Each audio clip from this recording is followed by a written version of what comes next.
저희 생애빛 요한계시록 세미나에 오신 여러분들을 다시 한번 진심으로 환영합니다. 오늘로써 우리 요한계시록 세미나는 그 마지막 시간이 되었습니다. 벌써 세월이 그렇게 많이 흘렀습니다. 다음 시간부터는 제가 다니엘서를 같이 연구하는 그런 테이블 만들도록 하겠습니다. 여러분, 다니엘서는 과거와 미래에 대한 예언을 한꺼번에 가지고 있는 놀라운 예언서입니다. 6가지 이야기와 6가지 예언들이 다니엘서에 기록되어 있습니다. 여러분, 우리가 다니엘서를 알게 되면 우리의 장래가 보이게 되죠. 다음 시간부터 시작되는 이 다니엘서 연구를 여러분 기대해 주시기 바랍니다. 우리 아주 흥미진진한 놀라운 또 구약에 있는 예언, 아니 이 구약에 있는 예언이 미래에 있는 신약과 앞으로 우리 미래에 있는 우리의 미래까지 비춰주는 놀라운 예언들이 기록되어 있습니다. 그 놀라운 예언을 같이 우리 다음 시간부터 공부하도록 하겠습니다. 여러분, 지난 시간에는 요한계시록 19장과 20장을 우리가 공부했죠. 요한계시록 19장은 어린 양의 신부가 준비된 사실이 말씀되어 있고 드디어 예수 그리스도의 재림에 대한 예언이 기록되어 있는 사실을 우리 같이 보았습니다. 여러분, 예수의 재림은 하나님을 믿는 신자들이 지구의 역사 6천년 동안 기다려온 사건입니다. 만일 예수님의 재림이 없다면 우리의 모든 믿는 일이 헛된 것이 되지 않겠습니까? 여러분, 놀라운 것을 우리가 지난 시간에 같이 공부했습니다. 예수의 재림은 우리의 신앙의 총결산입니다. 모든 성경 말씀의 결론이 바로 예수 그리스도의 재림 가운데 있지 않습니까? 드디어 이 지구의 죄의 역사가 끝나는 날, 하나님을 믿고 끝까지 인내하며 참아온 자들이 드디어 영생에 들어가는 날. 여러분, 이것이 얼마나 놀라운 날입니까? 예수 그리스도의 재림이 없다면 우리의 믿음은 헛것이 되지 않겠습니까? 여러분, 영혼 불멸설은 영혼들이 벌써 하늘에 가 있다고 아니면 지옥에 가 있다고 가르침으로써 예수 재림의 사건과 또한 그 의인들의 부활에 대한 그 감격과 기대를 격감시키는 결과를 초래해 왔습니다. 하지만 신약 성경은 예수께서 재림하신다는 약속을 약 150번이나 언급해 놓았단 말입니다. 여러분, 예수님께서 한 번만 말씀하셨더라도 지키실 텐데 150번이나 약속하신 그 약속을 예수님께서 어기시겠습니까? 예수님께서 가야바 법정에서 심판받으실 때도 말씀하셨죠. 뭐라고 말씀하셨습니까? 너희가 내가 천사들과 함께 구름을 타고 이 땅에 오는 것을 너희가 볼 것이라고 예수님께서 가야바 법정에서 심판받으실 때 이미 말씀하신 사실 여러분 기억하시죠? 예수께서 다시 오신다는 진리는 우리의 불타는 소망입니다. 여러분들은 예수의 재림을 고대하고 계십니까? 여러분, 예수께서 이 땅에 오실 때 우리의 모든 문제가 해결됩니다. 예수님의 재림은 우리의 믿는 신앙의 가장 중요한 초점이 아닐 수가 없는 것입니다. 요한계시록 19장 11절부터 16절까지는 예수님의 재림을 흰말을 타고 오시는 것으로 상징적인 묘사로 기록해 두었습니다. 우리가 배웠죠? 그 뒤에 누가 따릅니까? 군대가 백마를 타고 따르고 있다고 설명하고 있습니다. 그 백마를 타고 따르는 군대는 누굽니까? 천사들이죠. 물론 예수께서 오실 때 내가 천천만만의 천사들과 함께 온다고 말씀했지 않습니까?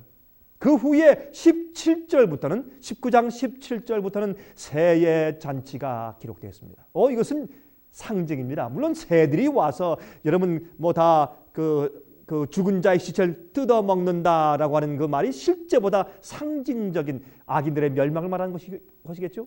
주님의 재림의 영광의 빛으로 죽은 짐승의 표를 받은 악인들과 또한 짐승의 권세와 그 앞에 이적을 행하던 거짓 선지자들은, 즉 바벨론 세력들은, 죄 가운데 있는 사람들은, 그 진리의 오류에 빠져 있는 사람들은 유황 불못에 던지게 된다고 성경은 말하고 있습니다. 그것을 새들이 그들의 고기로 배불리우게 된다고 묘사해서 기록되었다 그 말이죠. 물론 이것은 상징입니다. 여러분, 요한계시록 19장은 두 잔치에 대해서 소개하고 있습니다. 첫 번째, 어린 양의 혼인잔치와 또한 두 번째 무슨 잔치요? 새들의 잔치를 설명해 주고 있습니다. 어린 양의 혼인잔치에 초청을 받은 자들은 복이 있다고 설명하고 있다고 말입니다. 여러분들이시여, 여러분과 저는 지금 어린 양의 혼인잔치에 초청받은 사람들이죠. 왜 그렇습니까? 여러분, 성경은요, 예수님께서 하늘에서 지금 교회와 결혼하고 있다고 상징합니다. 그 다음에 예수님께서 이 땅에 당신의 준비된 신부를 데리러 오신다고 설명하고 있습니다. 그러므로 성경을 말씀하기를 예수님께서 지금 당신의 신부들은 이 땅에 있지만 그 신부들 대표는 총합체인 새 예루살렘 성전, 또한 교회와 결혼하고 있다고 설명합니다. 그래서 요한계시록 21장에 가서 보면 우리가 이제 곧 보겠지만은 하늘에서부터 누가 내려온다고요? 새 예루살렘 성이 내려온다고 설명되어 있고 그것을 어린 양의 신부라고 설명해 두고 있다고 말입니다. 여러분, 예수 그리스도의 성품을 닮은 의인들은 어린 양이신 주님과 함께 혼인잔치에 들어갑니다. 그러나 하나님의 말씀을 반대하고 인간의 권위와 이론대로 살아온 자들은 새들의 잔치에 빠져서 죽게 됩니다. 여러분, 믿음으로 성화되지 못한 자들과 진리를 반대한 악인들은 멸망 가운데 빠지게 됩니다. 여러분, 열처녀의 비유를 기억하십니까? 슬기로운 처녀는 그들의 등잔에 기름이 있었고 불이 있었습니다. 그래서 신랑이 오는 것을 밤중 늦게 기다리다가 졸다가 깨어서, 그러나 그들이 신랑의 오심을 맞아들였습니다. 맞이한 다음에 그들은 신랑과 함께 잔치에 들어가고 성경은 말씀하기를 마태복음 25장에 문들이 닫힌지라 했습니다. 그때에 미련한 처녀들이 어떻게 했습니까?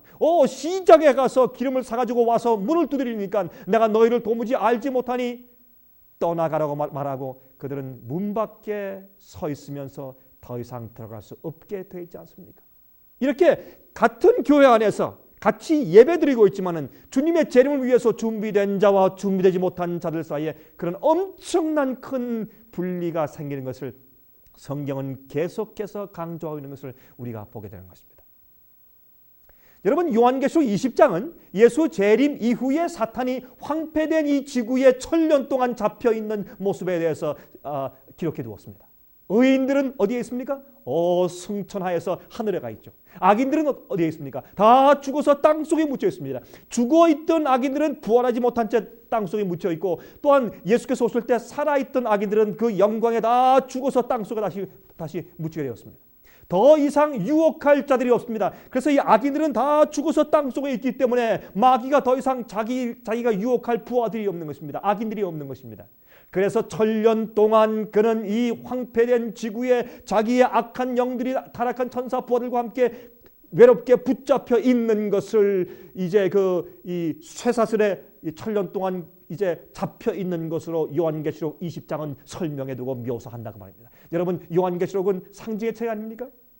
그런데 또한 20장은 우리가 배웠지만은 어떻게 말씀하십니까? 1000년 후에 잠깐 마귀가 놓인다고요. 1000년 동안 하늘에서 심판이 있지 않습니까? 그 이후에 잠깐 놓이죠. 여러분, 1000년 동안 심판이 무엇입니까? 여러분, 20장 4절에 있지 않습니까? 심판자들 해서 그 단어를 복수로 썼어요. 심판자들. 다시 말해서 의인들이 하늘의 성전에 올라가서 심판한다고 말입니다.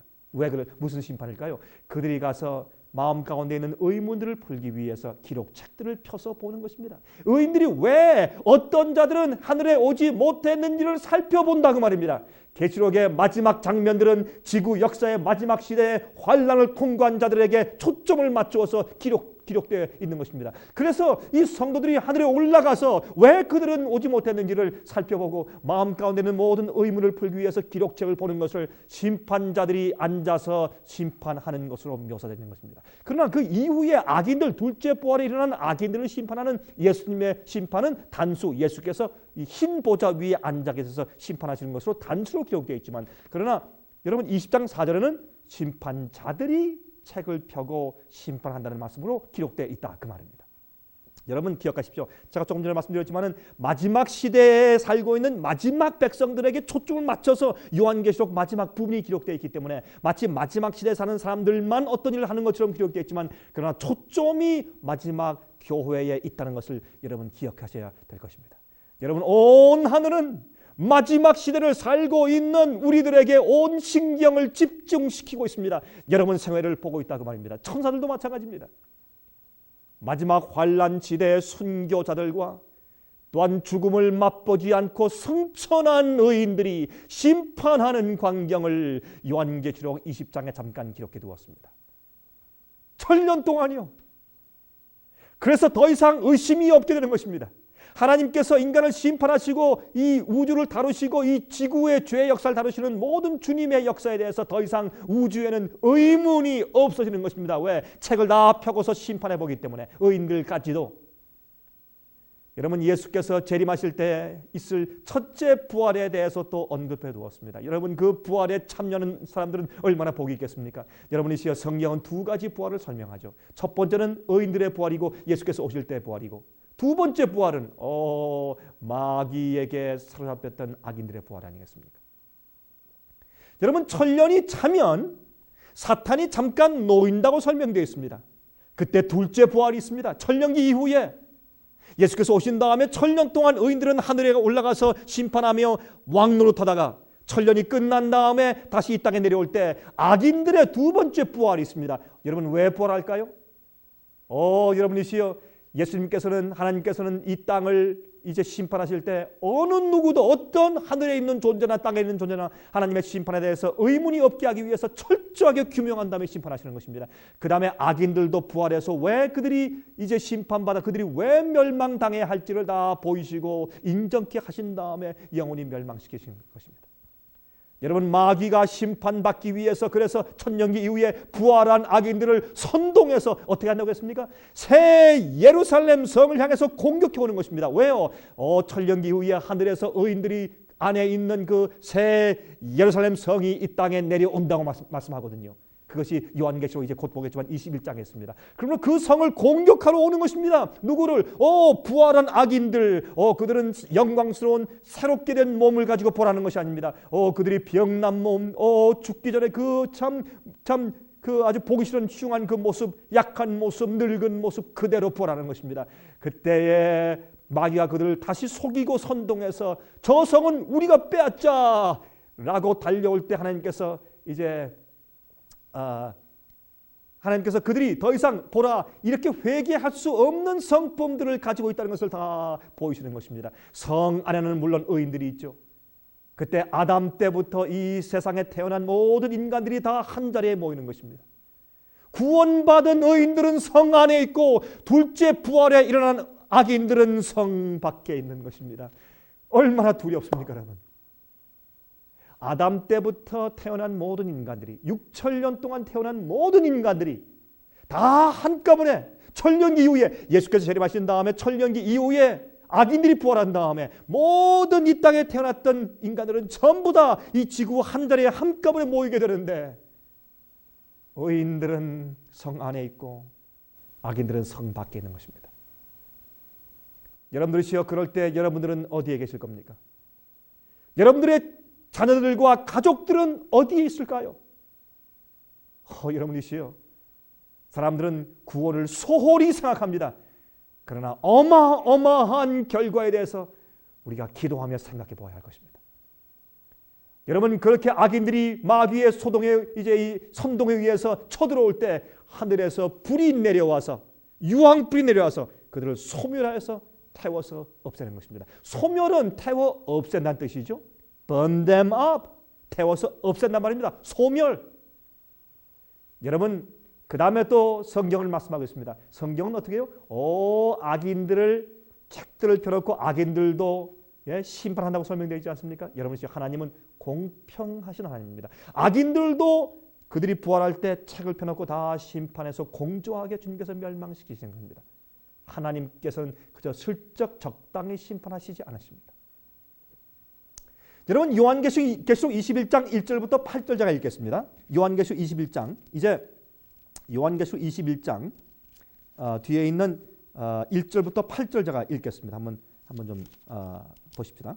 또 내가 새 하늘과 새 땅을 보니 처음 하늘과 처음 땅이 없어졌고 바다도 다시 있지 않더라. 또 내가 봄에 거룩한 성 새 예루살렘이 하나님께로부터 하늘에서 내려오니 그 예비한 것이 신부가 남편을 위하여 단장한 것 같더라. 아까 말씀드렸죠?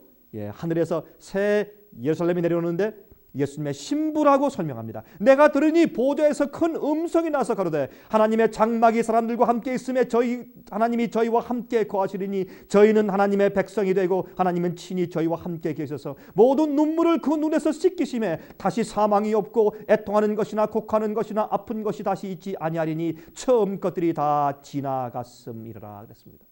여러분, 물론 이것은 이제 천년기 이후에 이 새 예루살렘이 이 땅에 내려오는 것을 말하지 않습니까? 내려왔을 때 그때 20장 7절부터 있는 이 악인들과 마귀가 공격해 들어오는 그 장면이 거기에 이제 계속되게 그 후에 있게 된다. 이제 그것을 제가 말씀드린 것입니다. 그런데 여기 보니까 하나님의 보좌가 이 땅에 와요. 여러분 상상해 보십시오. 하나님께서 이 땅에 오세요. 하나님의 보좌가 이 땅으로 옮겨져서 이 땅의 이 우주의 본부가 이 지구가 되는 것입니다. 얼마나 놀랍습니까? 그래서 하나님께서 우리와 함께 텐트를 치시고 같이 집을 지시고 같이 살게 되신다고 말입니다. 그때부터 더 이상 눈물이 없어요. 왜요? 요전까지 눈물을 한 번 더 흘릴 것입니다. 무슨 눈물이요? 예, 그렇습니다. 새 예루살렘 성에서 의인들이 안에 있을 때 밖에 있는 가족들, 멸망당하는 가족들이나 친구들과 이웃들을 보면서 눈물을 흘리는 마지막 눈물이 한 번 더 있을 것이기 때문에 그 이후에 하나님께서 우리 눈에서 눈물을 씻기신다고 성경은 설명합니다. 더 이상 곡하는 것이나 아픈 것이 다시 있지 아니하리니 처음 것이 다 지나갔음이라 말씀했습니다. 5절 보좌에 앉으신 이가 가라사대 보라 내가 만물을 새롭게 하노라 하시고 또 가라사대 이 말은 진실하고 참되니 기록하라 하시고 또 내게 말씀하시되 이루었도다 나는 알파와 오메가요 처음과 나중이라 내가 생명수 샘물로 목마른 자에게 값없이 주리니 이기는 자는 이것을 유업으로 얻으리라 나는 저희 하나님이 되고 그는 내 아들이 되리라 그러나 두려워하는 자들과 믿지 아니하는 자들과 흉악한 자들과 살인자들과 행음자들과 술객들과 우상 숭배자들과 모든 거짓말하는 자들은 불과 유황으로 타는 못에 참여하리니 이것이 둘째 사망이라 그랬습니다. 여러분 이 성경 말씀하기를 마지막에 천년기 이후에 주님께서 이 땅에 오신 다음에 황폐되었던 지구를 다시 새 하늘과 새 땅으로 재창조하신다고 말씀합니다. 그때 여러분들은 그곳에 있으면서 주님의 창조하시는 모습을 실제 우리 눈으로 볼 것입니다. 여러분 창세기에 하나님께서 이 땅을 6일 동안 창조했다고 말씀했습니다. 그 사건이 우리 눈앞에서 다시 이루어지게 되는 것을 우리가 보게 된다고 말입니다. 또한 성경은 이기는 자들이 이 새 새 땅을 유업으로 받는다고 말했습니다. 이기는 자들이 유업으로 받습니다. 이기는 자들에게 내가 그들의 하나님이 된다고 설명했습니다.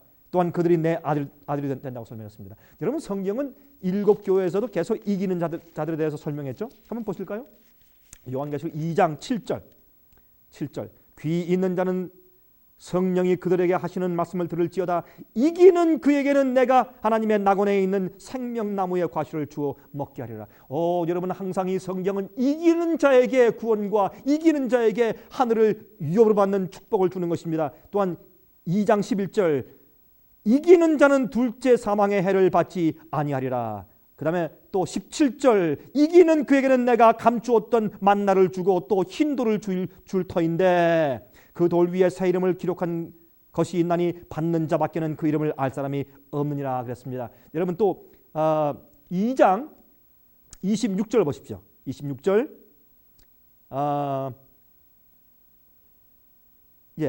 우리 하나 더 있습니다. 26절 보시면 이기는 자와 끝까지 내 일을 지키는 그에게 만국을 다스리는 권세를 주리니 그랬지 않습니까? 또 3장 좀 보실까요? 3장에 가서 3장의 5절 보십시오. 5절 보시면 이기는 자는 이와 같이 흰 옷을 입을 것이요 내가 그 이름을 생명책에서 반드시 흐리지 아니하고 내 이름을 내 아버지 앞과 그 천사들 앞에서 시인하리라 그랬습니다. 그러면 12절 읽겠습니다. 12절 이기는 자는 내 하나님 성전의 기둥이 되게 하리니 그는 결코 다시 나가지 아니하리라 그랬습니다. 하나 더요. 21절 이기는 그에게는 내가 내 보좌에 함께 앉게 하여 주기를 내가 이기고 아버지 보좌에 함께 앉은 것과 같이 하리라. 성경은 계속해서 이기는 자에게 약속하시는 것입니다. 여러분이 승리하십니까? 우리는 내 자신과 죄와 마귀와 세상을 승리해야 합니다. 그것을 얻는 것이 은혜고 그것이 예수님의 중보사업이고 그것이 복음입니다. 복음의 능력입니다. 여러분이시여 또한 요한계시록 우리 읽은 21장 8절에 여기에 이제 이 둘째 사망에 대해서 설명한 장면이 나옵니다. 여러분, 악인들은 2번 죽습니다. 여러분, 둘째 사망에 대해서 성경에 말씀한 거 보면 분명히 악인들은 2번 죽습니다. 늙어 죽든지 사고나 죽든지 병나 죽든지 죽은 다음에 그 다음에 둘째 부활이 일어나서 멸망받고 또 죽는 것입니다. 그래서 둘째 사망이 있고 둘째 부활이 있다고 성경은 설명하고 있습니다. 여러분은 어디에 속하시겠습니까? 여러분, 또 제가 요한계시록 21장 9절부터 읽습니다. 요한계시록 21장 9절부터 읽으면서 제가 또 찬찬히 설명을 드리겠습니다. 9절부터 14절까지 제가 읽습니다. 한번 잘 들어보십시오. 7 대접을 가지고 마지막 7 재앙을 담은 7 천사 중 하나가 나와서 내게 말하여 가로되 이리 오라. 내가 신부 곧 어린 양의 아내를 내게 보이리라 하고 성령으로 나를 데리고 크고 높은 산으로 올라가 하나님께로부터 하늘에서 내려오는 거룩한 성 예루살렘을 보이니. 자, 지금까지는 설명할 필요 없죠. 하늘에서 지금 천년기 이후에 새 예루살렘이 내려오는 것을 다시 지금 강조해서 설명해서 보여주십니다. 하나님의 영광이 있음에 그 성의 빛이 지극히 귀한 보석 같고 벽옥과 수정같이 맑더라. 여러분, 그 놀라운 새 예루살렘 성은 이 땅에 있는 어떤 저택과 어떤 아름다운 성도 거기에 비교할 수가 없는 것입니다. 감히 생각도 못하고 상상도 못하는 놀라운 그런 성이 이제 우리의 것이 될 것입니다. 여기 보십시오. 12절 크고 높은 성광이 있고 12문이 있는데 문에 12천사가 있고 그 문들 위에 이름을 썼으니 이스라엘 자손 12지파들의 지파의 이름들이라. 여러분들이시여, 여러분과 저는 우리의 성격에 따라서 그 지파의 문으로, 우리 지파의 문으로 통과해서 들어갈 것입니다. 왜? 우리는 영적인 이스라엘이기 때문에 그렇습니다. 동편의 세 문, 북편의 세 문, 남편의 세 문, 서편의 세 문이니 그 성의 성곽은 12 기초석이 있고 그 위에 어린 양의 12사도의 12 이름이 있더라. 여러분, 지금 아시겠죠? 12문이 있는데 그 문마다 무엇이 있다고요? 12지파의 이름이 기록되어 있고 하나씩. 그 다음에 여러분, 한 편에 세씩 있죠. 정사각형이니까 이 새 예루살렘 도성이. 그 다음에 12기초석에는 12사도들의 이름이 기록되어 있다고 이렇게 설명되어 있는 것을 알 수 있습니다. 15절 내게 말하는 자가 그 성과 그 문들과 성곽을 청량하려고 금 갈대를 가졌더라. 그 성은 네모가 반듯하여 정사각형이죠. 장광이 같은지라 그 갈대로 그 성을 청량하니 1만 2천 스타디온이요 장과 광과 고가 같더라. 높이와 넓이와 길이가 같아요. 얼마나 놀라운 성입니까? 그 성곽을 청량함에 144 규빗이니 사람의 청량 곧 천사의 청량이라. 여러분, 여기 있는 이 말씀은, 이것은 흥미있게 바로 여기 있는 말씀은 이것은 상징적인 얘기입니다. 어떤 상징적인 얘기냐면 이것은 이 천사의 청량이기 때문에 14만 4천인들의 성품을 상징하기 위한 14만 4천의 이 숫자인 144 규빗 그랬죠. 그것은 144니까 14만 4천에 대한 숫자입니다. 그러므로 주님의 마지막 백성들이 들어가 살 장소라는 것을 설명하기 위해서 그렇게 이제 상징적인 이제 규격 숫자를 여기 이제 해놓았습니다. 여러분, 여기 보십시오. 여기 보시면 제가 지금 17절까지 읽었습니다. 18절부터 좀 보십시다. 금성곽은 벽옥으로 쌓였고, 여러분, 벽옥은 뭡니까? 맑은 벽옥인데 이 벽옥은 사실은 이 금강석입니다. 다이아몬드. 그러므로 그 벽이 서로 들여다볼 수 있는 맑은 그런 다이아몬드로 만들어져 있어요. 거기는 감출 것이 없습니다. 새하늘과 새 땅에는 창문에 카텐이 필요 없고 남이 들어오지 못하게 하거나 보지 못하게 막는 벽이 필요 없는 겁니다. 그러므로 맑은 금강석 같은 것으로 성곽이 만들어져 있고, 또 성은 정금인데 맑은 유리 같다고 설명되어 있어요. 거기는 숨길 것이 없습니다. 왜요? 죄가 없기 때문에, 더 이상 반역이 없기 때문에 그런 것을 우리가 알게 되는 것입니다. 자, 19절 그 성의 성곽의 기초석은 각색 보석으로 꾸몄는데 첫째 기초석은 벽옥이요, 둘째는 남보석이요, 셋째는 옥수요, 넷째는 녹복석이요, 다섯째는 홍만호요, 여섯째는 홍보석이요, 일곱째는 황록이요, 여덟째는 녹옥이요, 아홉째는 다망옥이요, 열째는 비치옥이요, 열한째는 청옥이요, 열두째는 자정이라. 여러분, 제가 잘 읽으면서 무엇인지 저도 잘 이해하지 못하겠습니다. 참 어마어마한 세상에는 아름다운 모든 보석들은 전부 가져다가 여기에 이 놀라운 우리가 살 집에 여기에 다 기초석으로 또한 모든 재료로 쓰여지는 것입니다. 여러분은 아십니까? 여러분 사람들이 지금 땅을 파면 금이 나오고 은이 나오고 보석이 나오고 루비가 나오고 그렇죠? 그다음에 또 이제 금강석이 나오고 이런 이유는 원래 노아 홍수 때에는 그런 것들이 땅 위에 자갈처럼 천지였습니다. 그것이 노아 홍수로 인해서 뒤집어질 때 그것이 땅 속에 묻혀 있는 것을 지금 우리가 캐내는 것이죠. 여러분이 하나님께서 원래 우리를 위해서 돌들을 만드실 때 돌들은 거의 다가 전부 다 아름다운 이런 보석이었을 겁니다. 이때 이 집이 얼마나 아름답겠습니까? 여러분 제가 한 번은 워싱턴 DC에 있는 스미소니안 제가 박물관을 가서 거기에는 보석들의 진열한 것을 제가 본 적이 있습니다. 얼마나 아름다운지요. 놀라운 형형각색의 색깔들과 함께 그 빛나는 모습들을 보고 제가 바로 요한계시록 21장을 기억했습니다. 하나님께서 여러분과 저를 위해서 이런 것들을 지금 준비하시고 있다 그 말입니다. 여러분 그때 여러분은 반드시 주님과 함께 그곳에 있을까요? 계속 보십시다. 21절 그 12문은 12진주니 그랬습니다. 진주니 문마다 한 진주여 성의 길은 맑은 유리 같은 정금이더라. 성 안의 성전을 내가 보지 못하였으니 이는 주 하나님 곧 전능하신 이와 및 어린 양이 그 성전이심이라. 그 성은 해나 달의 비침이 쓸데없으니 이는 하나님의 영광이 비치고 어린 양이 그 등이 되심이라. 만국이 그 빛 가운데로 다니고 땅의 왕들이 자기 영광을 가지고 그리로 들어오리라. 성문들을 낮에 도무지 닫지 아니하리니 거기는 밤이 없음이라. 사람들이 만국의 영광과 존귀를 가지고 그리로 들어오겠고 무엇이든지 속된 것이나 가증한 일 또는 거짓말하는 자는 결코 그리로 들어오지 못하되 오직 어린 양의 생명책에 기록된 자들 뿐이라 그랬습니다. 여러분이시여 한번 상상해 보십시오. 이것이 얼마나 아름답고 놀라운 이야기인가. 여러분 제가 이 말씀을 좀 드리면서 한 가지 좀 예발 좀 드려야 합니다. 여러분 이 진주에 대해서 제가 잠깐 좀 예언 하나 좀 말씀을 좀 해드려야 되겠습니다. 여러분 여기 보면 참 재미있는 말씀이 있는데 여기 새 예루살렘의 그 문이 말이죠. 문 전체 하나가 진주라요. 진주. 여러분 상상할 수 있어요?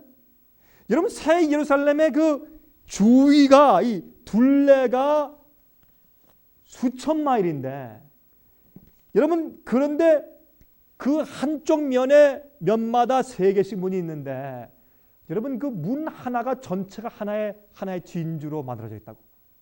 정말 여러분 상상 좀 해보세요. 이게 무슨 얘기인가? 놀라운 얘기입니다. 여러분 이런 것은 다 영적인 의미가 있습니다. 왜 여기에 문 전체가 하나의 진주로 되어 있다고 설명하고 있을까요? 문마다 한 진주 그랬어요. 그게 무슨 말일까요? 여러분 원래 이제 생물학자들이 이 진주는 바닷속에 있는 물론 진주 조개에서 캐내는 것이죠. 근데 그 진주를 캐낼 때 그 조개가 이제 바다 밑에서 이제 입을 떡 벌렸다 닫았다 이렇게 이제 하고 있을 때 그때 그 모래가 들어가서 모래가 알이니까 살 속에 들어가니까 그 알이니까 그 모래를 이 조개는 손이 없으니까 모래를 없애기 위해서 이 조개 속에 있는 그 액을 케라틴이라고 하는 액입니다. 다시 말해서 우리의 이 손톱을 만드는 그런 종류의 액과 똑같은 것입니다. 그래서 뿜어내서 자꾸 둘러싸서 그것이 진주가 됐다고 말했는데 사실 나중에 와서 그것이 아닌 것이 발견됐습니다. 훨씬 더 이제 현대적인 해석은 뭐냐면 그 조개 안에 어떤 벌레들이나 생물들이 조개 살을 먹기 위해서 침입해 들어갑니다. 이 침입해 들어간 원수 적군이에요. 적군이 들어왔을 때 그때 이 조개는 그 적군과 싸우기 위해서 그 조개 겉에 있는 조개 껍질을 아주 반짝반짝 빛나고 아름답게 꾸밀 때 쓰기 위한 케라틴 액을 계속 안으로 분비해서 그 들어온 외적을 싸는 것입니다. 자꾸 한 겹 두 겹 자꾸 싸서 커지는 것이 그것이 동그란 진주가 된다는 것입니다. 그러므로 진주는 무엇입니까? 내게 침입해 들어온 적군의 무덤입니다. 여러분들이시여. 그러므로 여러분이 진주를 캐는 다이버들이 진주를 캐기 위해서 이제 물속에 들어가면 겉에 그 조개 껍질이 반짝반짝 빛나거나 예쁘고 아름답게 생긴 조개는 거들떠 보지도 않는다는 것입니다. 왜? 그런 진주는 그 케라틴 액을 겉으로 다 썼지 속에 진주를 만드는 데 쓰지 않았을 것임에 분명하기 때문에 그런 조개는 건드리지 않고 겉에 반짝반짝하지 못하고 좀 거무틱틱하고 별로 볼품이 없는 그러한 조개를 갖다 캐는 것입니다. 왜? 그 겉에 써야 할 액을 속에 원수와 싸우기 위해서 다 썼기 때문에 그런 조개 속에 진주가 있는 것입니다. 여러분 얼마나 놀라운 교훈입니까? 여러분들이시여, 여러분은 하나님께서 주신 여러분의 모든 달란트, 시간, 정력, 힘, 돈, 지력 이런 모든 것들을 무엇을 위해 사용하십니까? 여러분들은 우리 속에 들어온 마귀와 싸우고 죄와 싸우고 세상과 싸워서 하늘의 백성 되고 새 예루살렘 성전의 시민 되기 위해서 적군과 싸우는 일을 하셔서 속에 있는 아름다운 품성인 진주를 지금 만들고 계십니까? 아니면 그 모든 주께서 주신 선물들과 모든 달란트들을 내 주의 명예와 내 좋은 집과 내 차와 내 부귀영화와 내 어떤 그 학위와 내 겉에 있는 것을 꾸미고 아름답게 하기 위해서 그런 데다 써버림으로 겉은 아름답지만 속에는 주님께서 받을 만한 성품이 없는 진주가 없는 그런 사람으로 혹시 살고 계십니까? 여러분 좀 생각해 보시기 바랍니다. 여러분 요한계시록 21장 8절과 27절에는 말하기를 속된 것은 그곳에 들어가지 못하고 가증한 것도 들어가지 못하고 거짓말하는 자는 그 속에 들어가지 못한다고 했습니다. 여기에 술객들도 들어가지 못하고 살인자도 들어가지 못한다고 했습니다. 또한 우상 숭배하는 자들도 들어가지 못한다고 설명합니다. 이것은 무엇입니까?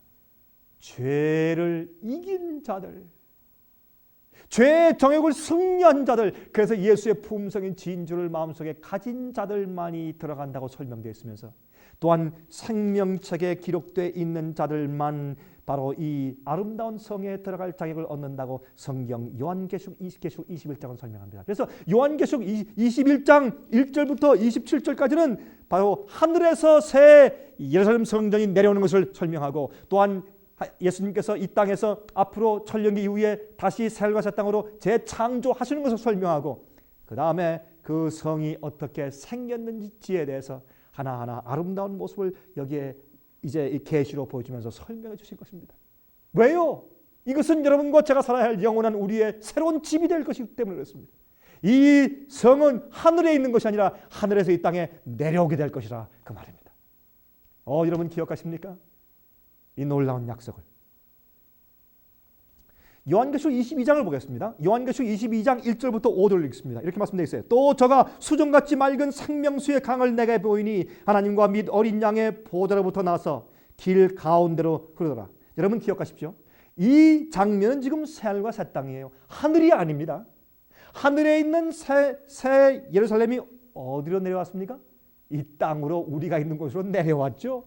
그러므로 하나님의 보좌도 그 성과 함께 이 땅에 내려왔기 때문에 하나님의 보좌가 새하늘과 새 땅, 새롭게 된 이 지구상에 놓이게 되는 것입니다. 얼마나 놀랍습니까? 예? 그러므로 하나님의 보좌를 중심으로 돌던 모든 은하계들과 별들이 이제 이 지구를 중심으로 해서 돌게 된다 그 말입니다. 우주의 중심이 이 지구가 됩니다. 왜? 하나님께서 당신의 아들 예수께서 당신의 생명을 바쳐가면서 구하신 지구이기 때문에 그렇습니다.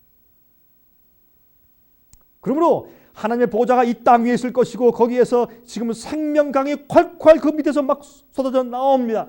여러분이시여 모세가 광야에서 반석을 쳐서 반석에서 물이 나오게 한 것처럼 이것은 하나님의 보좌에서 우리를 향한 생명수가 항상 흘러 넘쳐 나올 것을 상징한 것이겠죠. 그것이 길 가운데로 흐릅니다. 강 좌우에 생명나무가 있어서 12가지 실과를 맺히되 달마다 그 실과를 맺히고 그 나무 잎사귀들은 만국을 소송하기 위해서 있더라 그랬습니다. 여러분 여기 보니까 생명강이 하나님의 보좌에서 생명강이 흘러나오고 그 주위에 이제 이 생명나무 실과가 양쪽에 있으면서 가운데 와서 만나는 것입니다. 마치 아치를 이루는 것처럼. 얼마나 아름답겠습니까? 아담과 해와가 먹고 살던 그 생명과실을 우리도 드디어 먹게 될 것입니다. 그 생명과실은 우리가 영원히 살 수 있는 생명력과 기력을 우리에게 주게 될 것입니다. 얼마나 아름답습니까? 그런데 달마다 실과를 맺어요. 그것은 예를 들어서 이번 달엔 사과, 다음 달엔 바나나, 그 다음 달엔 귤, 그 다음 달엔 오렌지, 그 다음 달엔 무슨 복숭아, 이렇게 해서 매 달마다 다른 종류의 과실을 맺혀서 그것을 먹을 때 우리가 영원히 살게 되는 것입니다. 이 놀라운 축복과 이 놀라운 약속, 여러분 어떤 일이 있어도 잃어버리지 않게 되시길 제가 기도합니다. 여러분 요한계시록을 연구하면서 이 엄청난 예언들이 이제 거의 다 이루어졌고 이제 지금 연구하는 요 마지막 부분만 이루어질 때가 되었다고 말합니다. 여러분 준비하시기 바랍니다. 여기 말씀하고 있습니다. 다시 저주가 없으며 하나만 더 합시다. 그 나무 잎사귀들은 만국을 소송케 한다고 했습니다. 만국을 소송케 한다. 만국을 다시 회복시킨다. 무엇을 만국을 어떻게 회복시킵니까? 전 그렇게 생각합니다. 하늘에 올라가서 그 잎사귀를 우리가 또 먹을 텐데 잎사귀를 먹으면 글쎄 모르겠어요. 아마 우리가 하늘에 올라가면 모르긴 하지만 아담과 우리의 키의 차이가 좀 있지 않겠습니까? 우리 형편에서 부활해서 올라갔으니까. 그래서 우리가 생명나무 과실을 먹으면서 또 아마 우리가 여기 보니까 그 나무 잎사귀를 먹는다 그랬어요. 그 나무 잎사귀는 우리를 또 소송케 하는데 아마 원래 하나님께서 인간을 창조하신 그 모습으로 완전히 성장하도록 그렇게 만들어주는지 모르겠습니다. 참 흥미있는 얘기죠. 자, 3절부터 다시 저주가 없으며 하나님과 그 어린 양의 보좌가 그 가운데 있으니 그의 종들이 그를 섬기며 그의 얼굴을 볼 터이요 그의 이름도 저희 이마에 있으리라. 다시 밤이 없겠고 등불과 햇빛이 쓸데없으니 이는 주 하나님이 저에게 비추심이라. 저희가 세세토록 왕노릇하려다 했습니다. 영원히 죽음 없이 우리가 영원히 하나님과 함께 왕노릇하는 것입니다.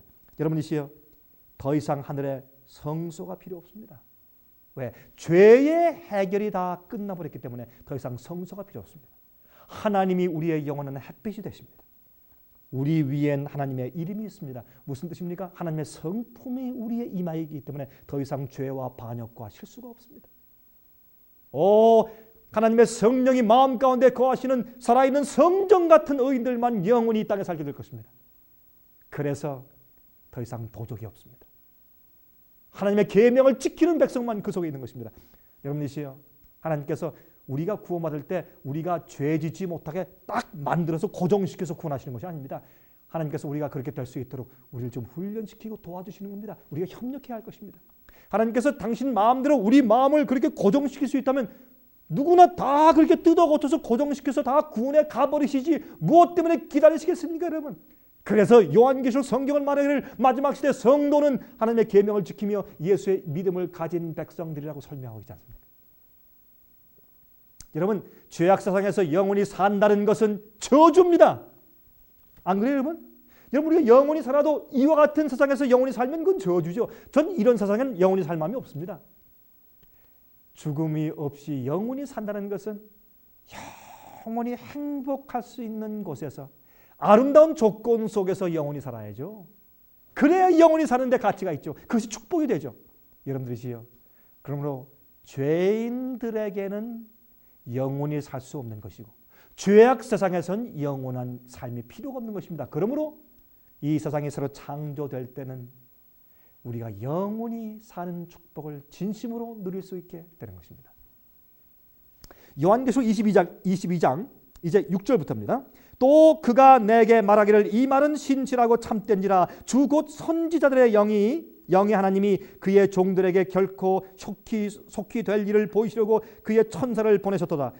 보라 내가 속히 오리니 이 책의 예언의 말씀을 지키는 자가 복이 있으리라 하더라. 이것들을 보고 들은 자는 나 요한이니 내가 듣고 볼 때 이 일을 내게 보이던 천사의 발 앞에 경배하려고 엎드렸더니 저가 내게 말하기를 나는 너와 내 형제 선지자들과 또 이 책의 말을 지키는 자들과 함께 된 종이니 그리하지 말고 오직 하나님께 경배하라 하더라. 여러분 잠깐 보세요. 이게 무슨 말인가? 예? 자 여기 말씀 보면 이 말씀의 뜻은 무슨 뜻이냐면 지금 이 계시를 보고 있는 사도 요한이 지금 계시를 보여주고 있는 천사를 보면서 넙죽절을 합니다. 왜요? 자기가 보고 있는 이 계시가 너무나 엄청나거든요. 너무 놀라우니까 그만 앞에 있는 천사한테 넙죽절을 합니다. 그때 천사가 말하기를 나한테 경배하지 마시오. 나와 당신은 똑같은 하나님의 종입니다. 근데 무슨 종? 여러분 요한계시록 19장 10절 설명할 때 잠깐 말씀드렸죠. 그것은 너와 너희 형제들이 예수의 증거를 가지고 있는데 기별자들이 나도 너희와 함께 된 종이다. 예수님의 증거를 가지고 와서 내가 너한테 보여주고 있지 않느냐. 그러므로 예수의 증거는 예수님께로부터 받은 계시입니다. 그건 선지자의 속성이에요. 그건 요한계시록의 이 모든 이 비전, 이 계시는 바로 예수의 증거에 속하는 것입니다. 마지막 시대 교회의 특징이 무엇이라 했습니까? 여러분 요한계시록 22장 17절에 있었죠?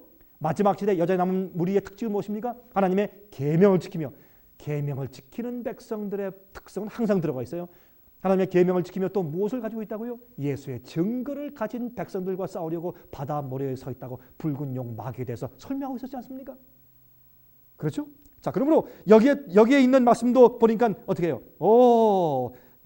9절 저가 내게 말하기를 22장 9절 나는 너와 내 형제 선지자들과 또 이 책의 말을 지키는 자들과 함께 된 종이니 그리하지 말고 오직 하나님께 경배하더라. 여러분 마지막 시대 참된 교회는 선지자의 증거를 가지고 있어야 돼요. 계시록의 계시의 말씀을 분명히 이해해야 합니다. 과거의 빛에 의해서 미래를 분명히 알고 어떻게 따라가야 할 것을 알고 계시를 통해서 보여주신 이 마귀의 역사와 이런 위험에 대해서 분명히 알고 있는 사람들이 마지막 주의 참된 교회 백성들이라고 성경은 말씀하고 있는 것입니다. 10절 또 내게 말하되 이 책의 예언의 말씀을 임봉하지 말라 때가 가까우니라 그랬습니다. 여러분 왜요? 지금 사도 요한이 이 계시를 보고 있을 때부터 금방 이제 그 있는 예언들이 성취되어 갈 것이기 때문에 여러분 왜 그렇습니까? 다니엘에게 계시를 주실 때는 다니엘아 너는 지금 이 말씀을 이해 못한다. 그러므로 너는 지금 이 말을 봉함해라. 넌 지금 이해가 안 된다. 그렇게 말씀했습니다. 이 내가 본 이런 계시는 이 세상 마지막 끝에 관한 예언이라고 설명했어요. 그래서 봉인되었습니다. 그래서 마지막 시대에 들어와서 다니엘서에 대한 예언의 연구가 아주 갑자기 환하게 빛을 비추면서 열리기 시작한 것입니다. 그러나 요한계시록은 계시를 받자마자 7교회에서 에베소, 서머나, 버가모, 사대, 도아디라 쭉 이제 갈 것이기 때문에 이 계시가 받은 계시가 곧 진행되기 때문에 봉함하지 말라고 말씀했습니다. 왜? 때가 가까우니까. 예수께서 말씀하십니다. 들어보세요. 11절 불의를 하는 자는 그대로 불의를 하고 더러운 자는 그대로 더럽고 의로운 자는 그대로 의를 행하고 거룩한 자는 그대로 거룩되게 하라. 여러분 이것만 봐도 무엇을 알 수 있습니까? 이 땅에 거룩해진 사람들이 있습니다. 불의한 자들이 있고 거룩하게 된 자들이 있어요. 두 무리가 갈라져 있을 것이에요. 예수께서 심판하실 때 의로운 자가 있고 불의한 자가 있고 더러운 자가 있고 깨끗한 자가 있고 의를 행하는 거룩한 자가 있고 여러분이시여 예수님의 피는 우리 죄를 용서할 뿐만 아니라 우리 마음과 품성을 다시 변화시키는 것을 여러분 기억하시기 바랍니다.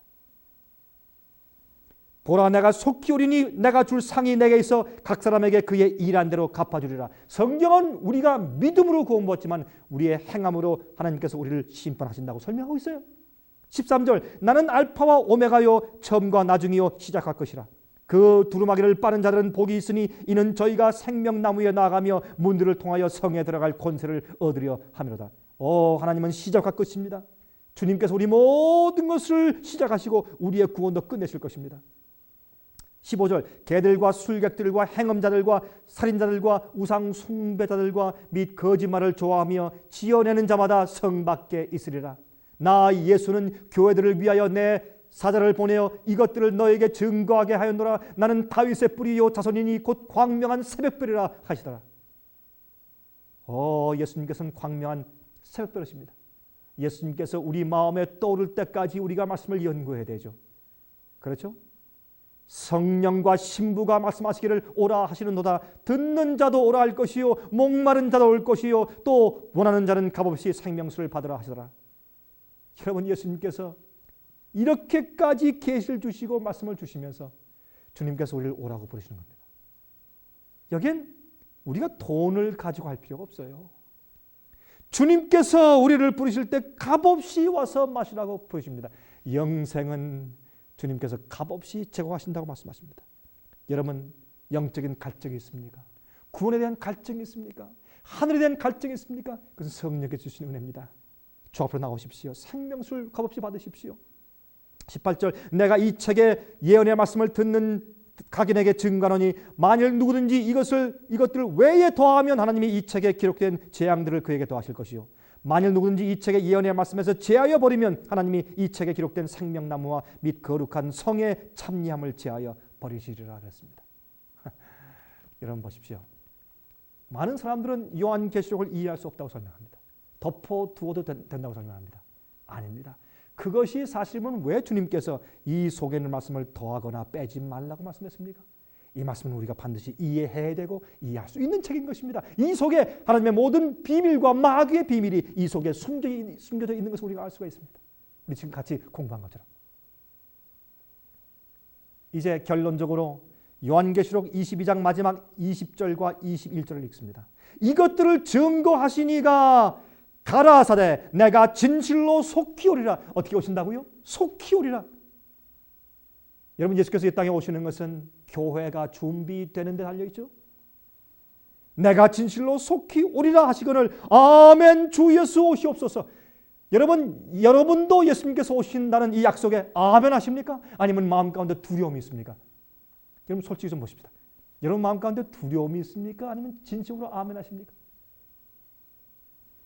여러분, 성경은 말하기를 예수께서 내가 진실로 속히 오리라고 말씀합니다. 아멘 주 예수의 오시옵소서. 주 예수의 은혜가 모든 자들에게 있을지어다. 아멘. 그렇게 이 요한계시록 아니 성경 전체는 끝을 맺습니다. 속히 온다고 말씀했습니다. 여러분이시여 기억하시기 바랍니다. 예수님께서는 속히 오십니다. 여러분, 하늘의 은혜 시간이 언제 끝날지 모르기 때문에 사람들이 병나 죽든지 사고나 죽을 때도 예수님께서 그때 오시는 것과 같습니다. 우리가 언제 죽을지 모르기 때문에. 그러나 이 마지막 시대, 요 마지막 예언, 짐승의 표와 요 마지막 시대 예언을 설명하면서 말씀하기를 내가 진실로 속히 오리라. 그러므로 예수께서 속히 오실 그 시기, 그 예언 시기 가운데 지금 우리가 살고 있는 것입니다. 여러분, 22장 마지막에 있는 예수께서 말씀하기를 내가 진실로 속히 오리라 할 때 요 속히 오리라의 요 말씀은 마지막 시대에 해당된 요 사건들을 설명하면서 요 말씀을 해 주신 것입니다. 우리는 예수께서 속히 올 수밖에 없는 마지막 시대의 예언 가운데 지금 살고 있는 것입니다. 여러분이시여, 여러분들은 어떻습니까? 여러분들은 정말 예수께서 오실 재림을 진실로 기다리는 간절한 심령으로 살고 있습니까? 아니면 주님께서 조금 더 지체하시고 늦게 오셨으면 좋겠습니까?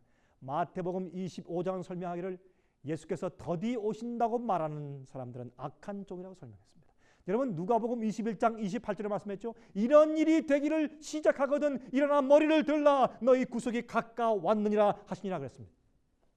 여러분, 성경은 누가복음 21장에 예수님께서 세상의 마지막 시대에 있을 모든 징조들을 설명하시면서 이런 일이 일어나는 것을 보면 너희의 머리를 들라. 왜요? 오히려 이 세상에 경제적인 어려움이 있고 제3차 대전이 일어날 것 같고 천연재해가 점점 강해지고 문제와 환난이 올 것 같은 그런 예언이 성취될 때, 큰 문제가 생길 때, 그때 주를 믿는 백성들은, 주의 재림을 고대하는 백성들은 어떻게 하라고요?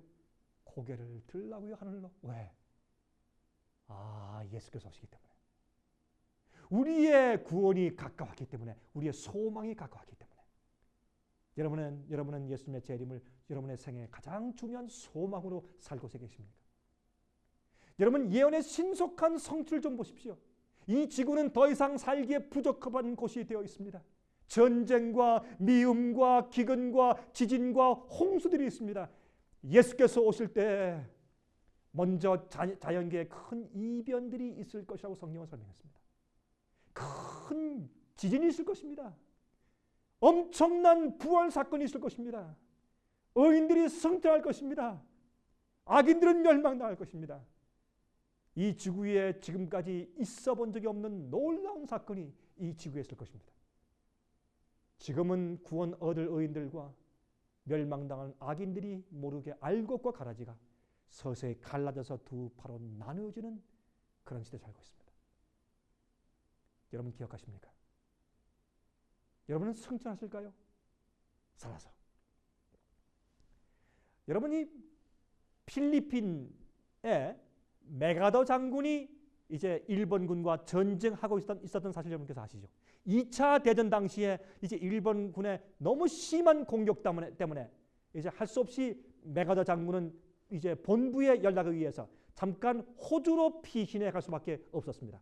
그래서 1942년도 3월 달에 이제 이 메가더 장군은 이제 할 수 없이 호주로 물러가서 이제 거기서 작전 지시를 하고 있었습니다. 그러나 그는 이제 갈 때 이렇게 말했습니다. 군인들에게 I shall return. 유명한 얘기죠. 메가더 장군이 이제 호주로 가면서 I shall return. 내가 다시 돌아올 것이라. 내가 반드시 돌아올 것이라. I shall return. 이렇게 말했습니다. 그렇게 약속하고 돌아갔습니다. 돌아간 지 거의 한 2년여 동안에 그 필리핀에 남아서 전쟁하던 미국 군인들은 계속해서 수평선만 바라보았습니다. 또 붙잡혀서 포로된 사람들, 다쳐서 병원에 수용된 사람들, 이런 사람들이 여러분이시여, 그들이 언제 왔습니까? 1844년도 10월 20일자에 이제 필리핀에 탈환하지 않습니까? 1944년도 10월 20일자에 필리핀에 메가더가 돌아올 때까지 그들은 수평선만 바라보면서 불구가 된 사람들이, 군인들이, 환자들이, 포로가 된 사람들이 감옥 속에서 그들이 항상 바다 쪽을 바라보면서 그들을 구원하기 위해서 돌아올 약속한 I shall return, 내가 돌아오리라고 약속한 자기의 사령관 메가더 장군을 바라보고 있었습니다. 그들은 외로웠습니다. 아팠습니다. 배고팠습니다. 그러나 그들은 그 약속을 믿었습니다. 그런데 1944년도 10월 20일 날 갑자기 저 수평선 위에서 함대가 떴습니다. 미국 함대입니다. 그 함대가 오는 것을 보고, 사령관이 오는 것을 보고 이 포로들이, 아픈 병자들이 다 일어났습니다. 일어서서 드디어 그들이 기다렸던 그 소망 앞에서 기쁨으로 손을 흔들면서 소리를 지르면서 그들이 뛰어나가기 시작했습니다. 그것은 그들의 해방의 날이었습니다. 구속의 날이었습니다. 약속이 이루어지는 날이었습니다. 여러분이시여, 누가복음 21장 28절에 말씀하시지 않습니까? 아까 말씀드린 것처럼 이런 일들이, 이런 징조들이 다 성취되는 것을 보면 이런 일이 되기를 시작하거든 일어나 머리를 들라 너희 구속이 가까웠느니라 라고 말씀했습니다. 여러분들이시여, 예수께서 오시는 것은 우리를 이 땅에서, 죄에서, 이 세상의 고난과 슬픔과 죽음에서, 질병에서, 이런 모든 재난 가운데서 구속하시는 날입니다. 예수께서 오실 때 우리의 구속이 드디어 이루어지는 것입니다. 여러분은 하늘을 바라보고 계십니까? 여러분은 매일 주님의 재림을 사모하십니까? 이 주님의 재림이 이 땅에 임하실 때 여러분과 여러분의 가족들이 의인의 바늘에서 주님 왜 인제 오십니까? 라고 기뻐하는 음성을 가지고 주님 앞으로 달려나가시는 백성들 되시기를 간절하게 바랍니다. 제가 다음 시간 다니엘서 예언가할 때 다시 뵙겠습니다. 안녕히 계십시오.